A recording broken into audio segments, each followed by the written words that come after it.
Matthieu 21, la Bible du semeur. L'entrée du roi à Jérusalem. En approchant de Jérusalem, ils arrivèrent près du village de Bethphagée, sur le mont des Oliviers. Jésus envoya 2 de ses disciples en leur disant « Allez dans le village qui se trouve là devant vous. Dès que vous y serez, vous trouverez une ânesse attachée et près d'elle, son petit. Détachez-les et amenez-les-moi. Si quelqu'un vous fait une observation, vous n'aurez qu'à lui dire « Le Seigneur en a besoin » et on vous laissera les prendre immédiatement. » Tout cela arriva pour que s'accomplisse la prédiction du prophète. Dites à la communauté de Sion, « Voici, ton roi vient vers toi, plein de douceur, monté sur une ânesse, sur un ânon, le petit d'une bête de somme. » Les disciples partirent donc et suivirent les instructions de Jésus. Ils amenèrent l'ânesse et son petit et posèrent sur eux leurs manteaux, et Jésus s'assit dessus. Une grande foule de gens étendirent leurs manteaux sur le chemin. D'autres coupèrent des branches aux arbres et en jonchèrent le chemin. Et toute la foule, de la tête à la fin du cortège, criait « Hosanna au fils de David, béni soit celui qui vient au nom du Seigneur. Hosanna à Dieu au plus haut des cieux. » Quand Jésus entra dans Jérusalem, toute la ville fut en émoi. Partout on demandait « Qui est-ce » Et la foule qui l'accompagnait répondait « C'est Jésus le prophète, de Nazareth en Galilée. » Jésus dans le temple. Jésus entra dans la cour du temple. Il en chassa tous les marchands, ainsi que leurs clients. Il renversa les comptoirs des changeurs d'argent, ainsi que les chaises des marchands de pigeons, et il leur dit « Il est écrit, on appellera ma maison une maison de prière, mais vous, vous en faites une caverne de brigands. » Des aveugles et des paralysés s'approchèrent de lui dans la cour du temple, et il les guérit. Quand les chefs des prêtres et les spécialistes de la loi virent les miracles extraordinaires qu'il venait d'accomplir, quand ils entendirent les cris des enfants dans la cour du temple, « Hosanna au fils de David !» ils se mirent en colère et lui dirent « Tu entends ce qu'ils crient ?»« Oui !» leur répondit Jésus. « Et vous, n'avez-vous donc jamais lu cette parole ? De la bouche des petits enfants et des nourrissons, tu as tiré la louange. » Puis, il les laissa et quitta la ville pour se rendre à Béthanie, où il passa la nuit. La malédiction du figuier. Tôt le lendemain matin, en revenant vers la ville, il eut faim. Il aperçut un figuier sur le bord de la route et s'en approcha, mais il n'y trouva que des feuilles. Alors, il dit à l'arbre, « Tu ne porteras plus jamais de fruits. » À l'instant même, le figuier devint tout sec. En voyant cela, les disciples furent très étonnés et s'écrièrent « Comment ce figuier est-il devenu sec en un instant ?» « Vraiment, je vous l'assure, répondit Jésus. Si vous avez la foi, si vous ne doutez pas, non seulement vous pourrez accomplir ce que j'ai fait à ce figuier, mais même si vous dites à cette colline, soulève-toi de là et jette-toi dans la mer, cela se fera. Si vous priez avec foi, tout ce que vous demanderez, vous l'obtiendrez. Jésus se rendit au temple et se mit à enseigner.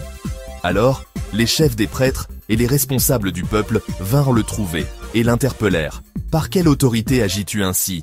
Qui t'a donné l'autorité de faire cela ?» Jésus leur répondit, « Moi aussi, j'ai une question à vous poser, une seule. Si vous me répondez, je vous dirai à mon tour de quel droit je fais cela. De qui Jean tenait-il son mandat pour baptiser ? De Dieu ou des hommes ?» Alors, ils se mirent à raisonner intérieurement. « Si nous disons « de Dieu », il va nous demander « Pourquoi alors n'avez-vous pas cru en lui ?» Mais si nous répondons « Des hommes », nous avons bien lieu de craindre la réaction de la foule, car tout le monde tient Jean pour un prophète. Ils répondirent donc à Jésus « Nous ne savons pas ». Et lui de leur répliquer « Eh bien, moi non plus, je ne vous dirai pas par quelle autorité j'agis comme je le fais. » « Que pensez-vous de l'histoire que voici ?» ajouta Jésus. Un homme avait 2 fils. Il alla trouver le premier et lui dit « Mon fils, va aujourd'hui travailler dans notre vigne. »« Je n'en ai pas envie, » lui répondit celui-ci. Mais, plus tard, il regretta d'avoir répondu ainsi et se rendit dans la vigne. Le père alla trouver le second fils et lui fit la même demande. Celui-ci lui répondit « Oui, mon Seigneur, j'y vais. » Mais il n'y alla pas. Lequel des 2 a fait la volonté de son père ? C'est le premier, répondirent-ils. Et Jésus ajouta « Vraiment, je vous l'assure, les collecteurs d'impôts et les prostituées vous précéderont dans le royaume de Dieu. En effet, Jean est venu, Il vous a montré ce qu'est une vie juste, et vous n'avez pas cru en lui, tandis que les collecteurs d'impôts et les prostituées ont cru en lui. Et, bien que vous ayez eu leur exemple sous vos yeux, vous n'avez pas éprouvé les regrets qui auraient pu vous amener enfin à croire en lui. La culpabilité des chefs religieux juifs. Écoutez encore une parabole. Un homme avait une propriété. Il y planta une vigne, l'entoura d'une haie, y creusa un pressoir et y bâtit une tour de guet. Après cela, il la loua à des vignerons et partit en voyage. À l'approche des vendanges, il envoya ses serviteurs auprès de ces vignerons pour recevoir le produit qui lui revenait. Mais les vignerons se précipitèrent sur ses serviteurs. L'un d'eux fut roué de coups, un autre fut tué, un troisième assommé à coups de pierre. Le propriétaire envoya alors d'autres serviteurs, plus nombreux que les premiers, mais ils furent reçus de la même manière par les vignerons. Finalement, il leur envoya son propre fils en se disant « Pour mon fils au moins, ils auront du respect ». Mais dès que les vignerons aperçurent le fils, ils se dirent entre eux « Voilà l'héritier, venez, tuons-le et récupérons son héritage ». Ils se jetèrent donc sur lui, le traînèrent hors du vignoble et le tuèrent. Quand le propriétaire de la vigne viendra, comment agira-t-il envers ces vignerons?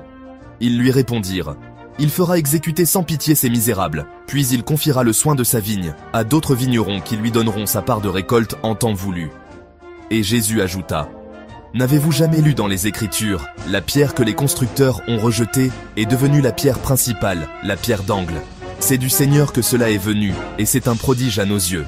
Voilà pourquoi je vous déclare que le royaume de Dieu vous sera enlevé et sera donné à un peuple qui en produira les fruits. » Après avoir entendu ces paraboles, les chefs des prêtres et les pharisiens comprirent que c'était eux que Jésus visait. Ils cherchaient un moyen de l'arrêter, mais ils avaient peur des réactions de la foule, car tous considéraient en Jésus comme un prophète.